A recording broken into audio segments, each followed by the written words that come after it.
You should be careful, Thomas. This is a conclave, Aldo. It's not a war. It is a war.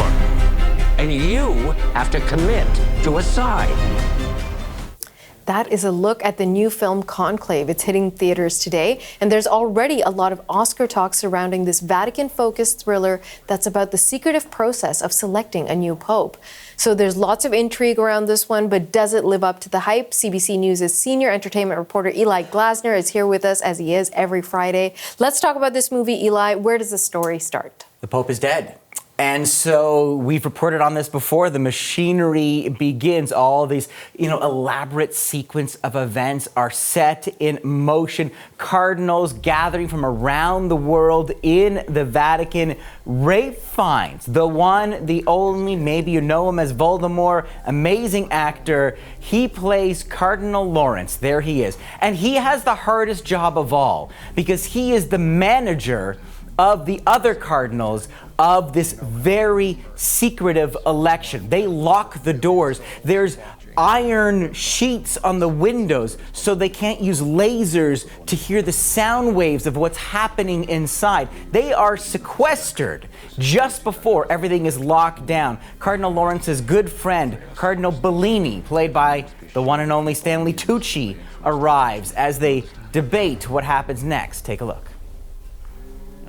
Have you seen the papers? Mm-hmm. Apparently it's already decided it's to be me. And I happen to agree with them. What if I don't want it? No sane man would want the papacy. Some of our colleagues seem to want it. What if I know in my heart that I am not worthy? You are more worthy than any of us. I'm not. Well, then tell your supporters not to vote for you, to pass the chalice. And let it go to him? Now that sense of doubt is a recurring theme. We'll come back to that, but just at the end is let it go to him.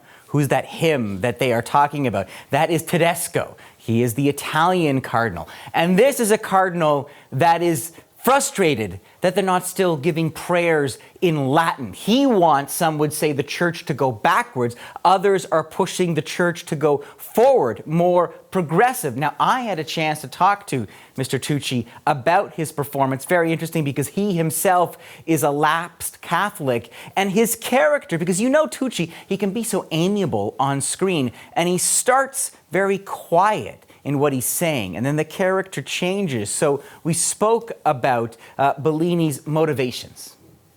I think he knows that he has to be, he has to pull out all of the stops, in essence, to get what he wants, because he knows that morally, ethically, it's the right thing for the church. It is the right direction for the church to go. And allowing somebody with a far right, who's leaning to the far right, to have them be put in power would take away years and years and years, decades of progressive thinking.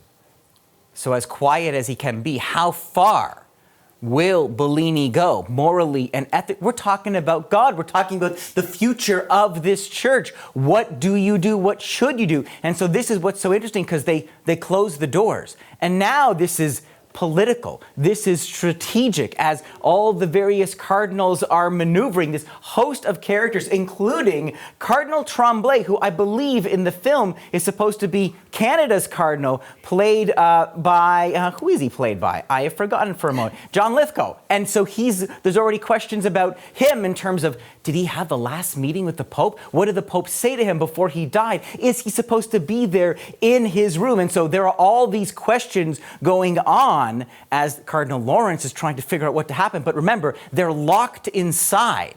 So his investigation is contained as the world waits. You remember the smoke out of the chimney. That's what we're all waiting for. This sounds really, really good. And as I mentioned off the top, there's Oscar buzz. Is it warranted? I think it looks like an Oscar film. It certainly has that prestigious feel. It has got this sumptuous cinema, the amazing way that they can just capture this hidden world. Look at that we rarely see. I would say there is a bit of a gap between the execution and the subject matter, but you got to talk about some of these actors, including Ralph Fiennes as Lawrence, who is so soft-spoken but very commanding. And I want to play you this amazing test of wills, because there's an incident. You have the cardinals, but they're served by this army of nuns. Sister Agnes, played by the one and only Isabella Rossellini. She is the sister in charge of the nuns. And there's an incident between one of the cardinals and a sister. I know what to do. And so now Cardinal Lawrence, it's like a game of of Sherlock Holmes. He wants to investigate what happened with this nun and a cardinal, but the nun is protecting her flock. So now it's an interesting little battle of wills. Let's watch. Well, good afternoon, sister. I would like to speak to the nun who dropped her tray just now. She's safe with me. I'm dealing with the situation. I'm dear. sure you are, Sister Agnes, but I must see her myself. I hardly think a dropped tray should concern the Dean of the College of Cardinals. Even so, The welfare of the sister is my responsibility. And this conclave is mine. You see the hand on that door, tight right? grip, And yeah. he's so soft-spoken, but that tight grip. At the same time, Rossellini was telling me she went to school with nuns, so she knew how forceful they could be, and she channeled that. But we have to go back to Ralph Fiennes, because his character, I think, is the most fascinating, because this cardinal who is leading these men of God, he has his own crisis of faith. And he has this amazing sermon where he talks about, even in the church, in faith, there has to be room for doubt. If you don't have mystery, he doesn't want that sense of faith to be absolute. And I wondered, as an actor, when you're committed to the page, but you still want to leave room for a spark, is there a connection between that cardinal's search and how he approaches a role as an actor? And we had this conversation. If you use the word mystery, the unknown. I think actors often, we're not given answers. We don't really want answers. We want to just be in a current with each other. And I think, for me, those are my favorite kind of directors that allow that flow, which is that we don't... You're on a journey. Yes, you're exploring. And the beauty of film is that, over a number of takes, if you're in a flow, they're all going to be different.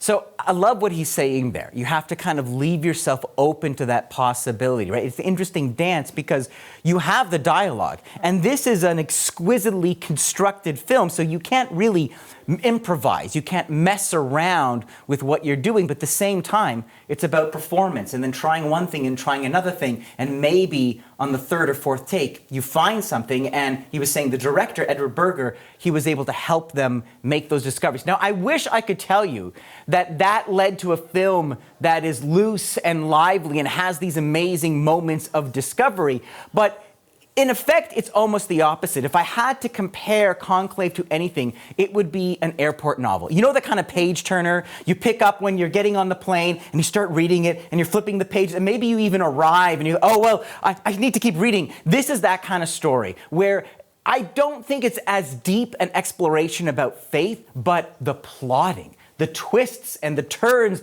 and the twists, maybe one twist too many, but it is very entertaining to watch. Let's take a look at my final rating. Wonderful spiritual graphic there. Lovely. Wonderful music choice. 3.5 stars out of 5. So not a home run for me, but some amazing performances and just a great yarn, great ride. Do you think the Pope's going to watch it? Well, considering his politics, and I think in some ways it's sympathetic to his politics, so maybe he will. Okay, we'll wait and see what happens. Eli Glasner, CBC News' senior entertainment reporter, thank you so much. My pleasure.